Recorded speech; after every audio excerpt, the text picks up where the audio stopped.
Ayan na mga kameta, kamusta kayo dyan? Hindi ko plano mag-meta ngayon kasi umabol pa ako sa mga trabaho ko dito.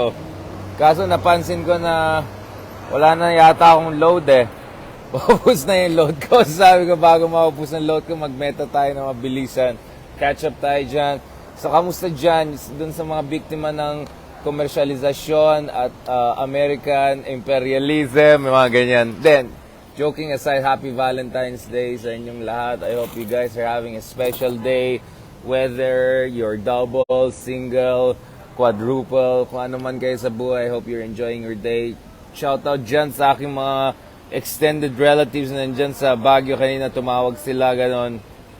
Hi po sa inyong lahat. Sorry, I couldn't hear things well. Nandito ako sa labas, outdoor. Kakatapos lang natin ng some meetings with some friends from the diplomatic community. Of course, in light of yung latest visit ng ating Pangulo Marcos Jr. dun sa Japan. So, I just had to catch up with some work dun sa mga latest na nangyari sa... kaya pala hindi sumasagot ng mga editors na Valentine's Day pala, no? Busy yata sila. Anyway, alam naman tayo guys, mga kameta, there are many good things that happened dun sa pagbisita ng ating Pangulo sa Japan. So, mukhang more or less settled na. The Philippines will be one of the first recipients of security aid from Japan. So, hindi lang official development assistance, but also overseas security assistance, official security assistance, OSA.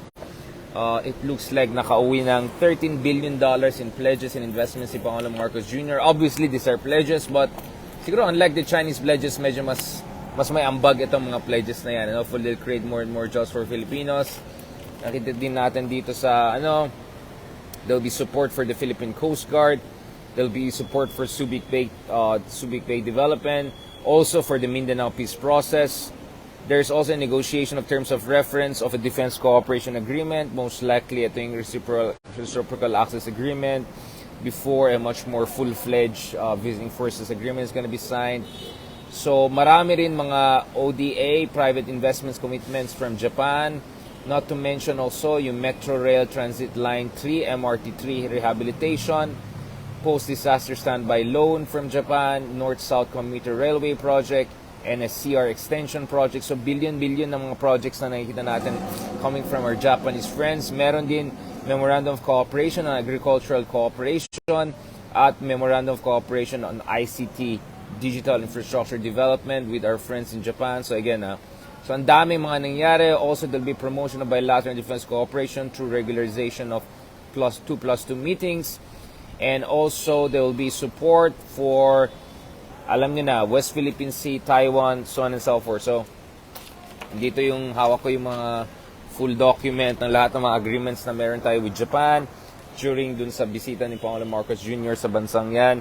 As I said, I'm not fan of revisionism. I'm not fan of strongman populism, not fond of performativism, all of that nonsense. But in fairness naman, pagdating sa foreign policy, I think Marcos Jr. has been right in every way that Duterte was not. Right? Tatay was not. No? I'm not saying things are perfect. I'm not saying the foreign policy is all set and done. No, many things can change. Many things can still go wrong. There are many things we still don't know. There are many angles that the president may have not considered. But I think so far, President Marcos Jr. has done so much better than Duterte, at least in his first 6, 7, 8 months in office. No, I think we have much more balanced relations with our counterparts around the world, which have a much more dignified position vis-a-vis China. We no longer have unnecessary tensions with our traditional allies like the United States, and we have a very fruitful relationship with a number of countries, especially Japan. No, so let's look at where these things are going. So yun again, huwag kayong magalit kung anti-Marcos kayo at huwag kayong masyadong matutuwa naman if others said kayo. I'm just giving this with caveats. I think so far, so good pagdating sa foreign policy. Ibang usapan na yung good governance at home. Ibang usapan na yung mga iba-ibang issue. Alam niyo na yan, di ba? Even na yan. Now anyway, since it's a Valentine's Day, let me talk about something that has nothing to do with Valentine's Day. Ito yung article natin, of course, na pinag-usapan natin, guys, yung yung article ko today on Inquirer, which is kind of a love letter to not only Madrid and Rizal, but also to a forgotten aspect of our own history. As I said, marami sa atin mga Filipino, we're very attached to America, we're very attached to NBA, we're very attached to Hollywood, junk culture, whatever, everything that we find from the US.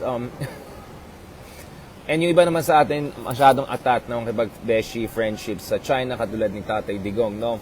But one of the things that we tend to forget is, we share centuries of history with Spain, and in the case of Madrid, yun nga may kausap akong diplomat doon sa Spain.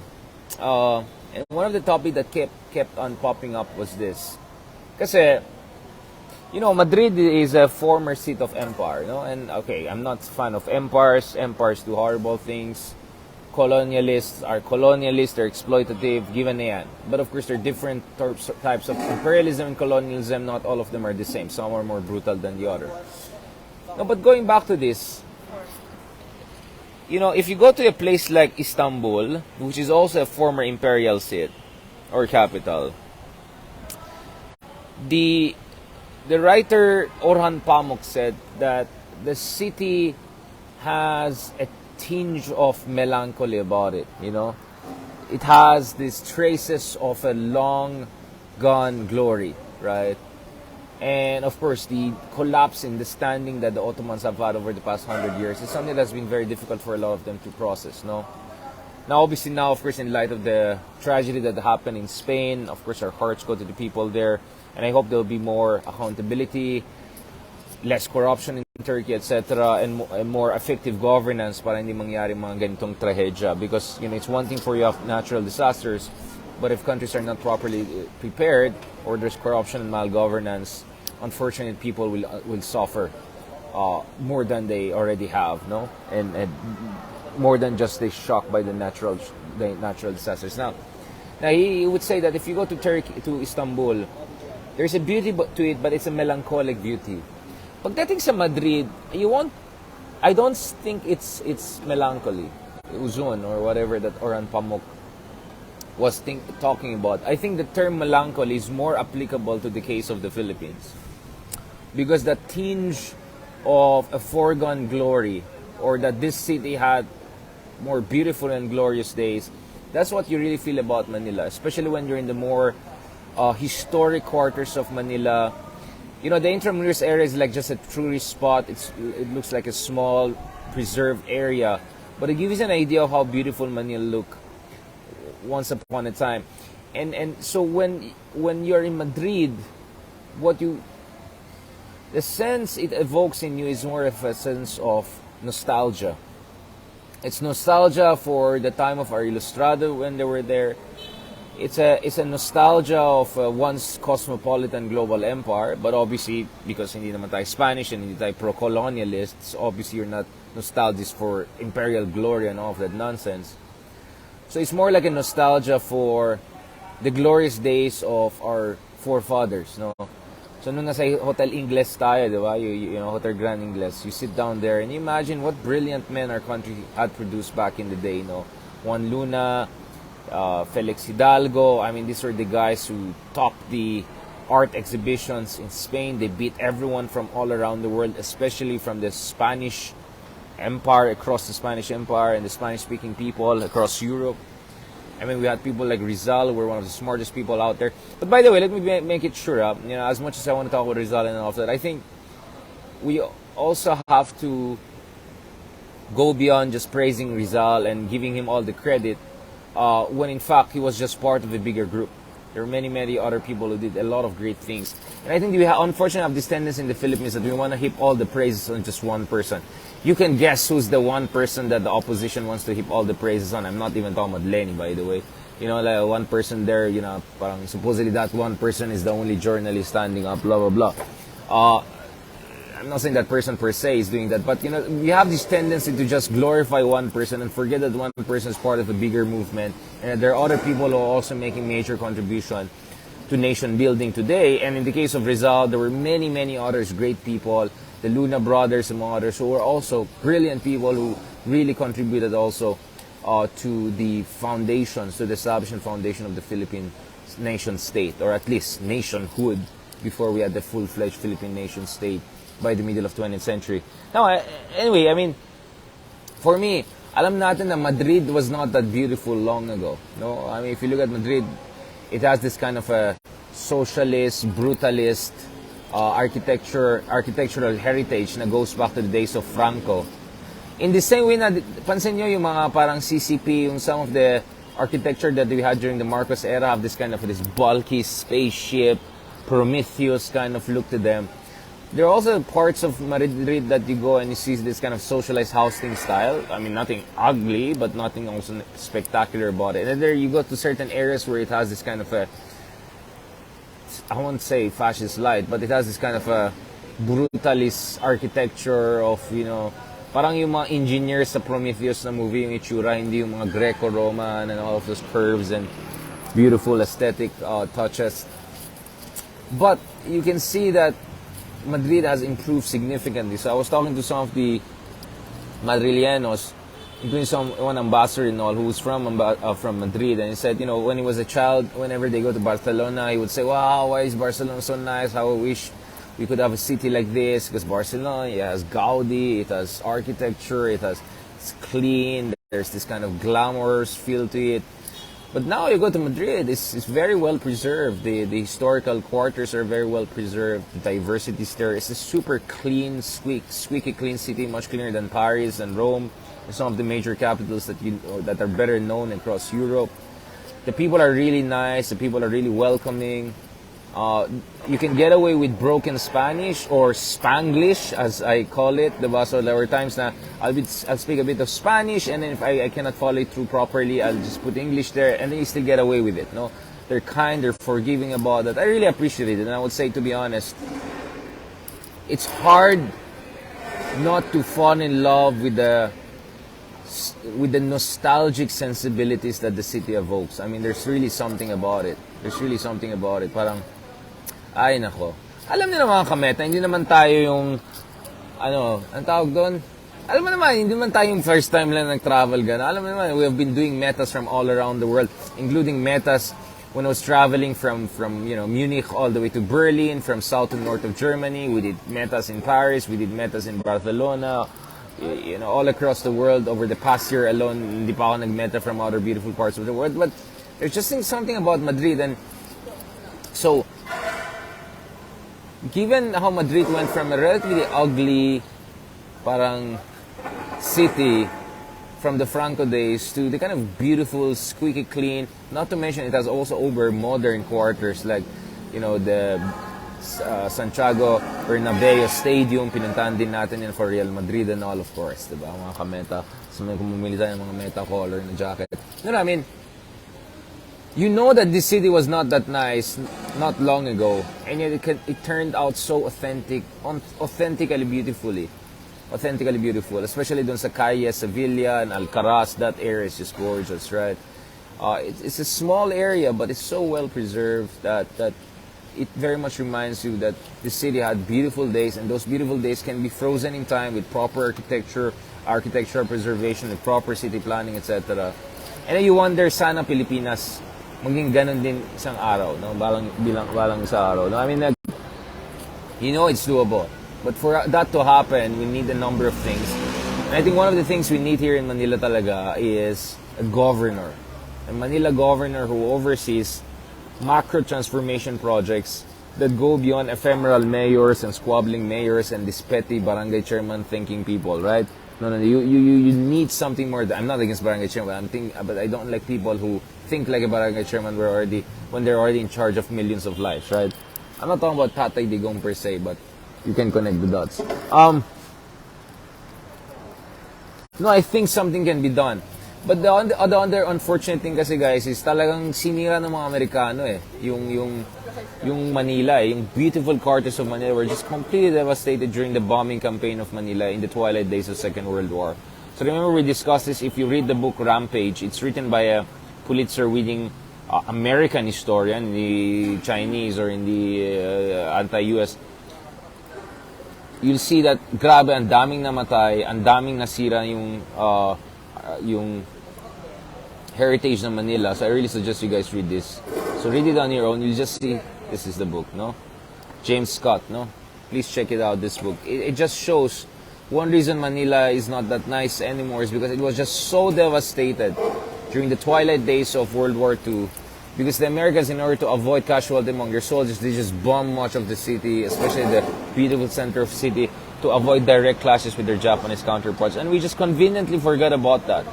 How the Americans are responsible for much of the destruction of the greatest heritage of Manila, the Pearl of the Orient Seas, no? But of course, we cannot also blame Americans for everything because we also had, 17 years after that to get things together or at least make the most out of what was left. And that's why I'm saying, sana meron talaga tayong Manila governor. Hindi yung Imeldific style na pocket lang here and there para hindi talaga inaayos yung problema. But real governors who really deal with the fundamental concerns of the city. Like for instance, in Jakarta, we see they have a governor and the governors, including with Jokowi, a decade earlier, they really started to lay down the foundation for infrastructure transformation of Jakarta. So you can see Jakarta has made huge improvements over the past 10 years. Still not a very nice capital compared to what it should be, but the basic infrastructure has improved dramatically. So yun din ang gusto natin mga kameta na sana meron din tayong governor dito sa Malina. So to really coordinate, ayusin yung Pasig River, ayusin yung interconnection among different cities, to bring resources together so that you can invest in certain areas to preserve our culture, our architecture, etc. Yun nga, alam mo, yung kulang talaga sa Pilipinas, and especially sa Manila, walang poetry. It's just these nice financial centers like here in BGC areas or Makati or Ortigas, whatever, and then these posh homes, whatever. But where's the heritage? Where's the, you know what I'm saying? There's no heritage with skyscrapers and all that. These are just all new and they're not even that unique, right? They're more like copycats of the other skyscrapers you see.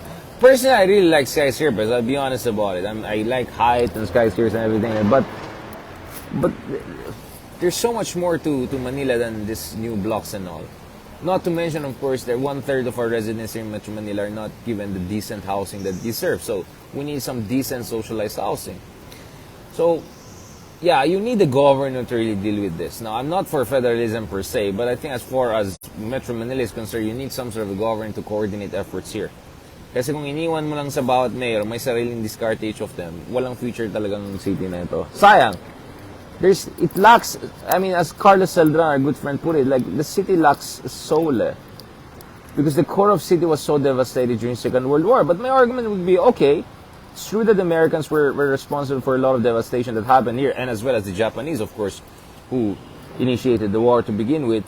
But it's not like we didn't also have 70 years to make something out of whatever was left, because Japan was devastated too, Tokyo was devastated, and yet they came back because they had good leaders, they had efficient leaders, they had hardworking leaders, and they kind of got things together. So that's it. So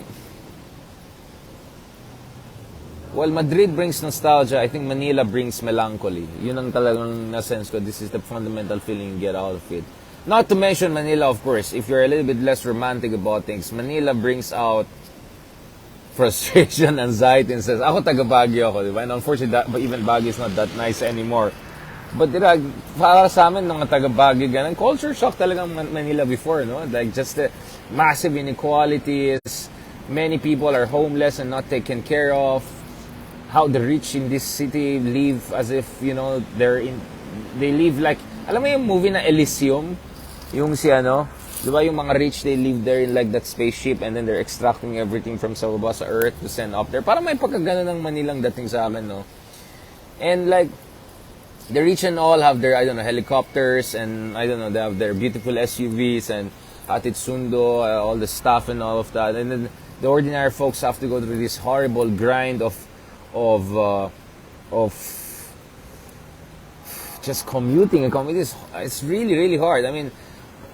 I used to commute a lot. Yes, ako ngayon. I drive on my own.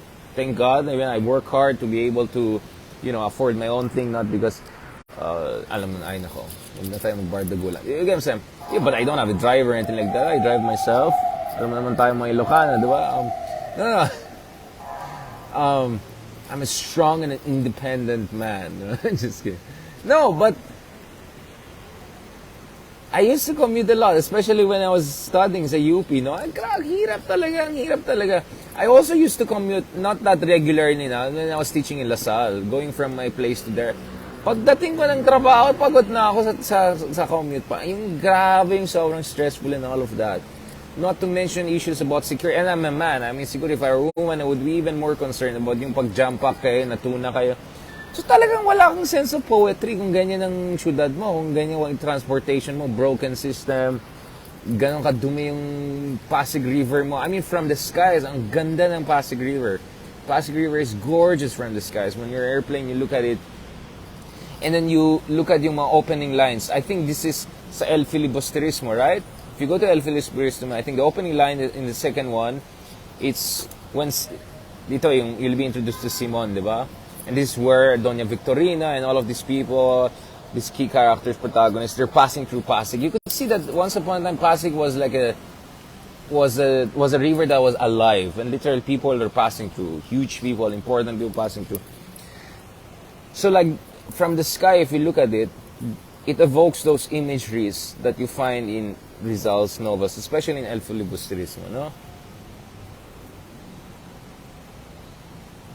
And then now what? And then now, look at it. Kunyari, in Rockwell area, ayusin mo yung Pasig na yan. Anong mangyayari kung madumi naman dun sa taas or sa baba? Wala rin saysay. So, meron kang collective action failure, di ba, in game theory. So, you really need the government to get that thing together, to bring the city together. Yeah, I cannot blame if there's no sense of poetry, if there's no sense of appreciation of literature, of the higher arts, right? And that many people just want to be, I don't know, just want to escape from their harsh conditions. Siguro yung isa gusto mag-beauty queen, kasi pag beauty queen ka na, automatically, life will completely transform, right? I mean, the way we treat beauty queens here is like how we treat, I don't know, Nobel Prize scientists. Siguro not. No, not even that, more than that, no?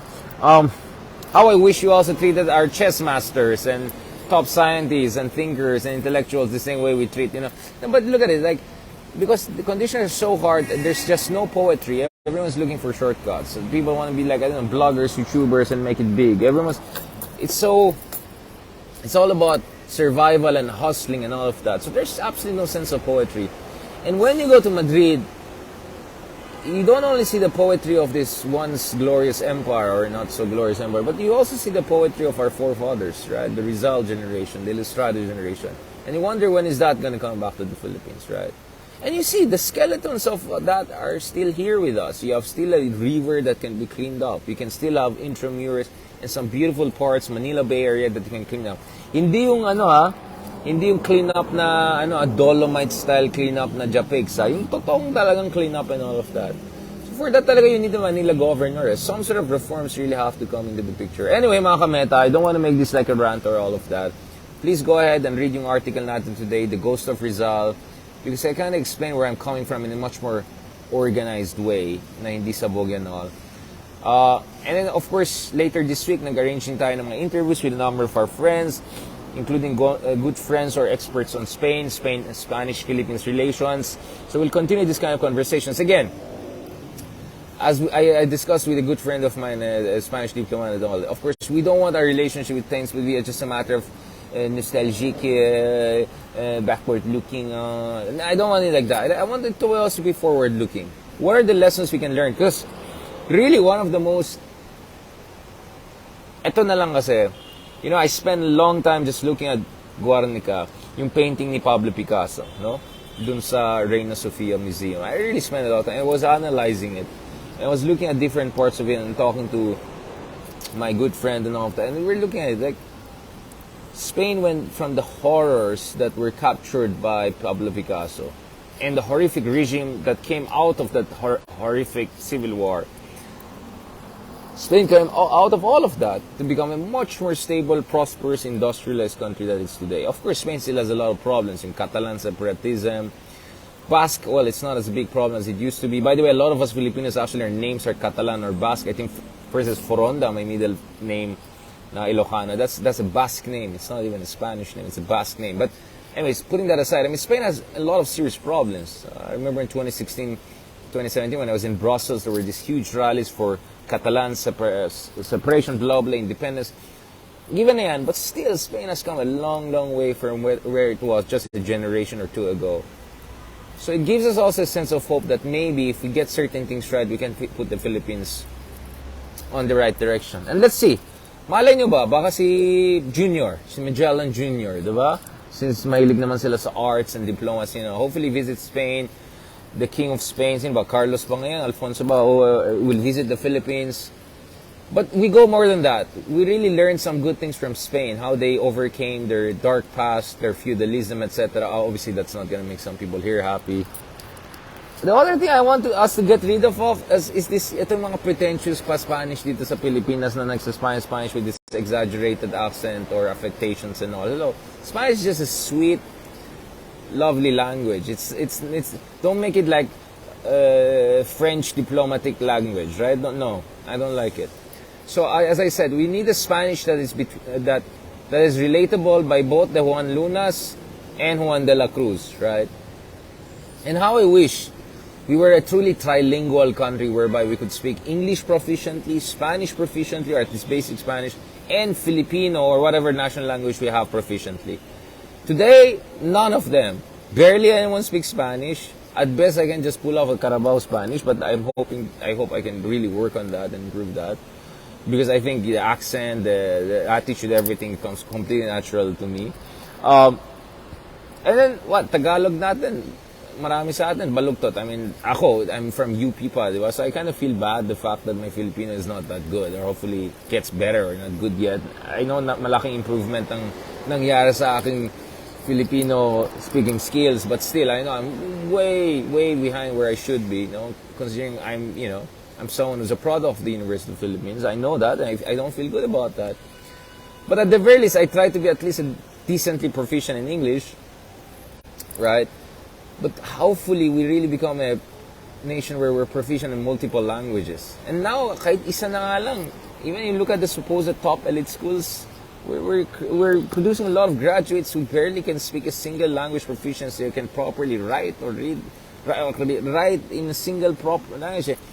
And isa pang frustration namin, marami rin Filipinos sa abroad, sa Europe and all, na hindi naging citizen or they then don't get the best jobs they deserve because they cannot speak the language of their host countries in the, high culture ways, like they speak calle Espanol, or something like that, street style, We really need to do something about it. We have an education crisis. We have an attitude problem crisis. We have a lost sense of the past crisis. So all of this is contributing to the identity crisis and everything else that is contributing to the fundamental sense of rudderlessness that we collectively grapple with. Now, a lot of you, I understand, life is just so hard you cannot even think about these things. But there are always idiots like me who will try to think about these bigger questions, these existential questions facing our country. And believe me, I'm taking it very seriously enough. I mean, I just wish as much as possible I can just avoid getting into petty fights with some people here and there so that I can really focus on these big questions and hopefully come up with some decent explorative answers, because no one really has the final answer on any of these major existential issues. But believe me, I'm doing my best using whatever privileges, time, talents, whatever I may have to really think deeply about these fundamental issues confronting our country. What I'm saying is that as difficult as things are, if you think through it properly, if you learn the right lessons, including from countries that have shared histories with us, including Spain that has more than 300 years of shared history with us, including countries like Spain that went from a relatively backward country just a generation ago to quite a developed, prosperous country today. If we learn the right lessons, I think Manila can still become beautiful. And if you have just a basic sense, since it's a Valentines time, if you just a basic sense of poetry and romanticism, you can make a city like Manila beautiful again. I think it's very much doable, and beautiful for the 21st century, not for the 19th century, 20th century. We're never going to go back to what we had in 9th century because our population then was what? 15, 20 million, right? No, we're never going to go back to that. Manila alone is like 20 million population today. So it's a mega city, right? But we can make it more beautiful for the 21st century. And not just with these beautiful skyscrapers, etc., and BGC and all of that. No, I mean, this is great. I have no problem with that. But I don't want this to be a highlight of Manila. I want the highlight of Manila to be a beautiful Pasay River. Pasig River. Wala na. Jet lag pa rin. Pasig River. I want it to be a beautiful Pasig River. I want it to be well-preserved areas. I want lively, alam mo yung poblacion area sa Makati. I think it gives you an idea whereby you don't need to be a posh or pretentious blowout to make a place friendly not only to tourists, but also to locals. Also a little bit affordable to a certain degree. We need more of that, like poblacion-like kind of... I know it's a bit gentrification and annoying and all of that, but at least there's a certain level of, not just skyscrapers and steel and metal and all of that. If we can poblationize more and more parts of Metro Manila, including the old Manila, and at the same time, really do something about Manila Bay to make it really clean and nice, not just dolomite our way out of it, then we can bring back poetry to the city. Then you can make Manila a place that you're excited to go to. No, not Manila, not a place you're just living because this is where you make money or this is where you're stuck, right? Or this is because you're married to someone here, then you're stuck. No, make it the city of poetry. It's doable, and that's why I constantly go back in order to draw inspiration for the future. It's that constant dialectic process. Alright? Okay, ang dami ko nang sinabi. Let me get back to my work. So, ang dami ko pang tapusin dito. Dami natin drama. So, yun lang. So, yun ang mensahe ko sa Valentine's Day. What we need is to bring back a romantic sense of poetry about our city. Because this is a place where we live. Yung iba sa atin, dito kayo nanganak. Yung mga apo nyo, they'll be here for a long time, right? I know, sometimes sobrang nakaka-frustrate, you want to give up, ganon. Or sabihin, ay, walang ganyan sa Europe, walang ganyan sa States. Wala, sabog na rin yung US, kaya hindi mo na masabi walang ganyan. Or walang ganyan sa Singapore, yung mga ganon. Yung mga nakakairitang ganon. Ako, I come back and I say, there's a thing we can learn and we can improve it. Now, maybe ako mismo, walang makikinig sa atin, diba? Sino ba naman ako, diba? But hopefully, some person who has influence and all is watching us one day or is gonna listen to me one day and get things done, right? Yun lang inisip natin. So that we can bring that base sense of, bring city back to life, iba eh. Like, Argentina, it's a economically bankrupt country, but still, they managed to preserve some of the heritage of their glory days in the early 20th century. That's why if you go to Buenos Aires, you kind of understand why it's called Buenos Aires. You kind of understand why the city was glorious. One of the 5 richest countries 100 years ago. Even if their economy now is not really that good. No, let's say maybe Messi will help the country. No, I was thinking at least let's be something like Argentina, right? At least something like Argentina. But even that, we don't. We don't even have the Argentine poetry. We lost the architecture. We don't even have the poetry and all. But, yun nga, useless naman na purong conversation natin. Wala tayo this, wala tayo dyan. I always say, if you were in this area in BGC 10 years ago, none of this was existent. So the fact that in 10 to 15 years, we created a whole mini city already here is a testament to how things can transform for the better, in a way, right? It's a more walkable city, it's a pet-friendly city, But I hope we also apply that to preservation of our architectural heritage. To have more poblacion-like areas. Walkable, livable, breathable areas. Yun lang. At napansin ko, mahal talaga dito, mahal talaga sa Manila. Mas mura pa sa Europe. Ay, nako. Ayan. Gusto niyo mag-date sa Europe na kayo mag-date kasi mas mura yung dinner doon kaysa dito. Unless Michelin star siya or something like that. Alright. By the way, so I'm arranging a number of podcasts with some good friends. I'm also talking to Leloy. So hopefully before the end of the week, I'll also have one talk with Leloy, our good friend. So I'm arranging all of those things. And then hopefully, let's see, God willing, if I can get some support, some sponsors, etc. We want to set up some proper podcasts, like studio podcasts, that go there, do the videos, kind of Joe Rogan-ish, high quality production. Kahit a few lang for the year. Hindi ko naman ma-afford na, kasi isa lang yung high level production. I was told it's gonna cost you 200,000 pesos or something like that, right? So obviously we cannot afford doing every episode like that. But once in a while, if I can make hopefully like really high quality studio level podcast discussion, sit down, kind of Lex Friedman-ish, talking to someone 2-3 hours, really good people. That would be great. So hopefully that's something we can work on.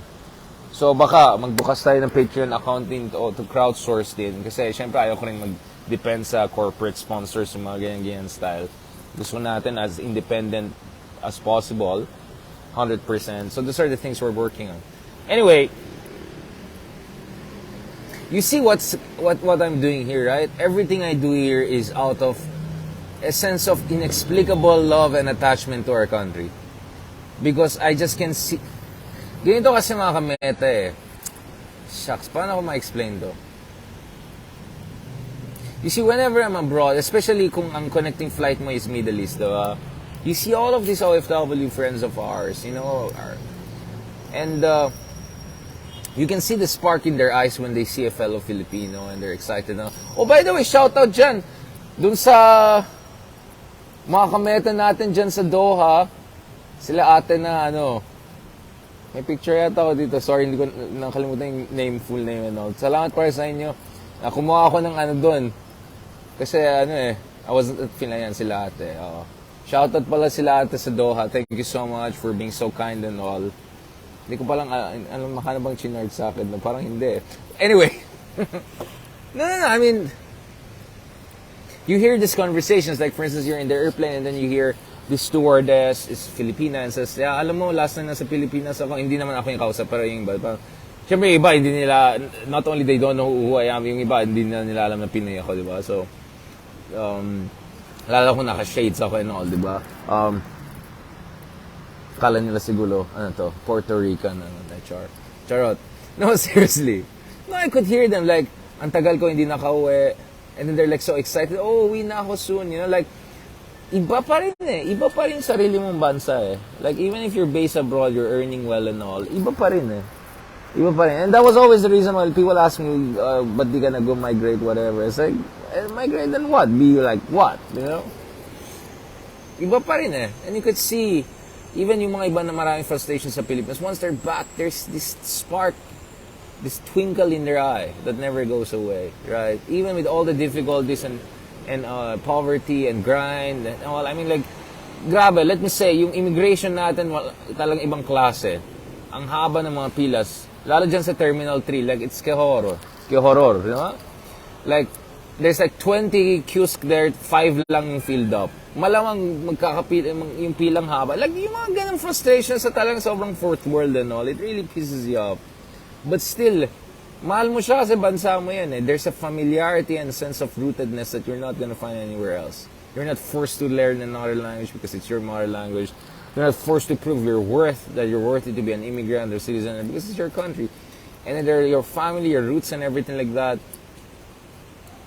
It actually reminded me of the daughter of si Navalny. Kilala niyo yung activist na Navalny, Russian daughter. She's studying in Stanford right now and she was asked, you know, why is your family fighting so hard? They say, because we love Russia, we love Moscow. So she's studying Stanford, but she plans to go back to Moscow, despite all the risks to her, despite the fact that if you're a Stanford graduate, especially in computer science or something like that, you have a very, very bright and profitable future if you're going to stay in the U.S. But no, she said she's going to go back because Moscow is where her family is. Moscow is where her childhood is. Moscow is where their memories is. Moscow is where they read their Dostoevskys and Tolstoys and all of that. Moscow is where their heart is, right? Their identity is, right? So even if there are opportunities all around the world as Stanford graduates, being the daughter of Navalny, one of the best-known activists on earth, who I believe should have really got the Nobel Peace Prize the other year. And I'm saying we should be like that. We should be like them, right? But again, I completely understand people have to go abroad because, you're not compensated properly here. You're not taken care of, and few reach here, they live like kings and all at the expense of the rest who deserve way more. I understand that. But if all of us in some little way we can contribute to bringing some poetry back to Manila, to our country, bring some sense of progress, bring some sense of possibilities, and things can look far, far better than what they have been. And we can make all the sacrifices and hard work of our people well worth it. Alright, ang dami kong drama. Mamaya na lang tayo mag-usap. Balikan ko kayo. Dami drama, no? So you can see, wala akong script. I'm just talking, this is just purely, it just comes from my heart, right? Everything we do is out of an inexplicable sense of love, which really doesn't make rational sense, right? In any objective way. but it means everything to us.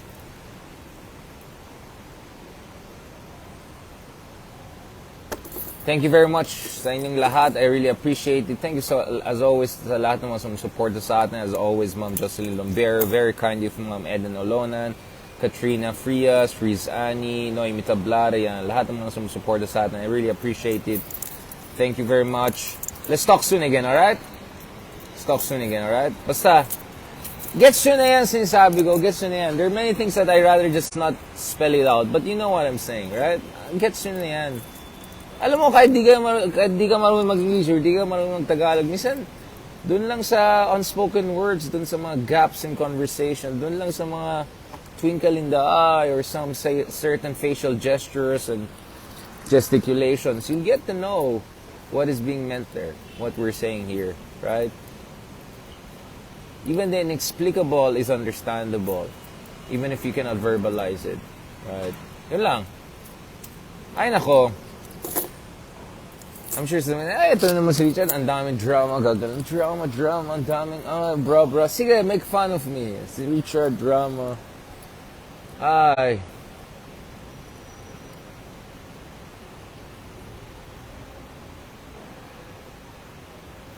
Alright. Ayan, ano meron sabi ni Kat Rodriguez? Wala, tapos ng conversation. Ulitin na yan. 1 hour na tayo nagdrama dito. Alright guys, thank you very much mga kameta. God bless you. Have a happy Valentine's Day and I'll get back to you soon. Alright? Let's have more conversation about this. So please basahin niyo yung article natin, The Ghost of Rizal. It's actually it's about the poetry of remembrance, no? It's about going beyond melancholy joy. It's about having a sense of future. It's about learning the right lessons. It's about learning about transformation and drawing inspiration and hope from it. Right? And it's about the logic and irrationality of patriotism. It's all about those things, right? Maraming salamat guys. Thank you very much. God bless. And talk to you soon. Adios.